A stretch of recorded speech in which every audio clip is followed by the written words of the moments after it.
নমস্কার, আমি সুদেষ্ণা। রূপের বাহারি চর্চা পেজে তোমাদের সকলকে স্বাগত জানাই।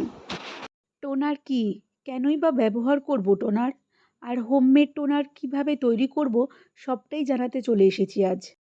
টোনার হলো একটি দ্রুত অনুপ্রবেশকারী তরল যা স্কিনকে দ্রুত হাইড্রেশন সরবরাহ করে।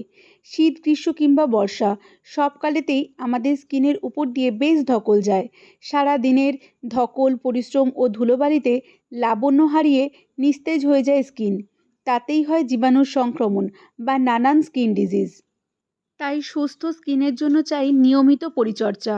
দরকার একটি বেসিক স্কিন কেয়ার রুটিনের, আর এই রুটিনের একটি গুরুত্বপূর্ণ ধাপ হচ্ছে টোনিং করা। তাই জন্য আজ নিয়ে নিয়েছি ধুয়ে জল ঝরিয়ে রাখা বাঁধাকপি ও শসা। বাঁধাকপি ও শসাগুলোকে কুচি কুচি করে কেটে একটি ব্লেন্ডার জারের মধ্যে নিয়ে স্মুথ পেস্ট করে নেব। বাঁধাকপিতে আছে ইন্ডোল কার্বোনাইল, যা একটি শক্তিশালী অ্যান্টিঅক্সিডেন্ট। তাছাড়াও পটাশিয়াম ও সালফার সমৃদ্ধ বাঁধাকপিকে প্রকৃতির সৌন্দর্যের খনিজ বলা হয়ে থাকে। এবার এই পেস্টটিকে ছেঁকে রস বার করে নেব। ছেঁকে রাখা রসটিকে একটি স্প্রে বোতলে ট্রান্সফার করে নিলাম।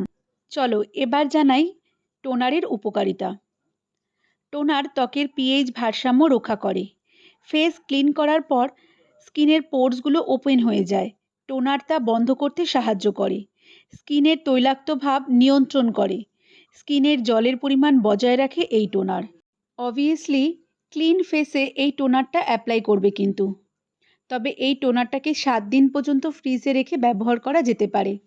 আজ তাহলে এ পর্যন্তই। দেখা হবে নেক্সট ভিডিওতে। ততক্ষণ পর্যন্ত ভালো থেকো তোমরা। আর তোমাদের কেমন লাগলো ভিডিওটা আমাকে কমেন্টে অবশ্যই জানিও।